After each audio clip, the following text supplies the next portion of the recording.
सुरुवातीला बातमी येते आहे महापौरांसोबतच्या बैठकीची। निवासी डॉक्टर आणि महापौर यांच्यामध्ये एक बैठक होती।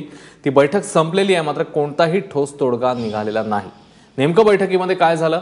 मनश्री पाठक आपल्या प्रतिनिधी आपल्यासोबत आहेत। मनश्री, काय झालं बैठकीत नेमकं?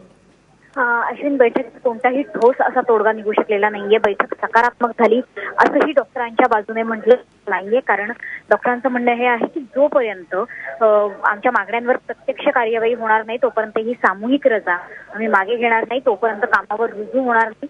त्यामुळे सध्या हे चित्र दिसते की उद्या सुद्धा हाच प्रकार आपल्याला बघायला मिळेल की रुग्णांचे कदाचित उद्या सुद्धा जे हाल होणार आहेत ते तसेच होतील। उद्या सुद्धा हा संप सुरू राहण्याची शक्यता आहे। अर्थात हा संप राज्यव्यापी आहे। जरी याला सामूहिक रजा हे नाव डॉक्टरांनी दिलं असलं तरी सुद्धा हा संप आता राज्यव्यापी होऊ पाहतोय।